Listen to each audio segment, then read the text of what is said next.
আজকে পাঞ্জাবের বিপক্ষে হেরে কলকাতা নাইট রাইডার্স করতে চলেছে হারার হ্যাট্রিক। মতলব পরপর 3টে ম্যাচই কলকাতা নাইট রাইডার্স হয়তো হারবে, কারণ তাদের কম্বিনেশন একদম ঠিক নাই। কজ আপনারা যদি দেখেন প্রথম ম্যাচে ভাই opener Ajinkya Rahane, captain Ajinkya Rahane opener, এবার শুধু বলটা করতে পারে।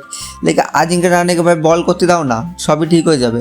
কারণ বলিংয়ে তো ঠিকঠাক হচ্ছে না, একটা পারফেক্ট প্লেয়ার আনবে, ঠিকঠাকভাবে বলিং রোটেশন হবে, তাও হচ্ছে না। আজিঙ্কে রাহানের দ্বারাই কিছুই হচ্ছে না, তবুও তাকে ক্যাপ্টেন, আমি মনে করছি কোন রিঙ্কু সিংকে ক্যাপ্টেন বানানোর দরকার। তো অবশ্যই আপনাদের মতামতে নিচে কমেন্টে জানান আজকের ম্যাচে কি রিঙ্কু সিংকে ক্যাপ্টেন করানো দরকার। তার কারণ এর আগেও অনেকবার ক্যাপ্টেন চেঞ্জ করে কিন্তু মুম্বাই চ্যাম্পিয়ন হয়েছিল, আর ক্যাপ্টেন চেঞ্জ করে আজ দিল্লি ক্যাপিটালস এত দূরে। তো কলকাতা নাইট রাইডার্সের আমিও তেমন একটা দেখতে চাই, শুধু আমি না, অনেকজন ফ্যান্সদের মতেই বলছে যে রিঙ্কু সিংকে ক্যাপ্টেন বানাও। এছাড়াও কিন্তু পাথিরানা আপডেট যদি বলা হয়, তাহলে পাথিরানা আজকের ম্যাচেও খেলবে না।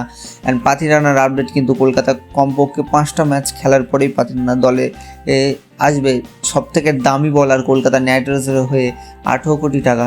আর ক্যামরন গ্রিনের কথা তো বাদই দাও ভাই, ক্যামরন গ্রিনকে মনে হয় আজকের ম্যাচেও খেলাবে, কারণ আর আজকের ম্যাচে কিন্তু ক্যামরন গ্রিন বল করতে পারে, এটা একটা সুখবর আপনাদের দিয়ে দেয়। সুখবর মিনস হচ্ছে গুড নিউজ। আর কি বলবো, এই 3টাই ছোটো ছোটো আপডেট ছিল আপনাদের দিয়ে দিচ্ছি। আর ভিডিও ভালো লাগলে লাইক, শেয়ার, সাবস্ক্রাইব করো।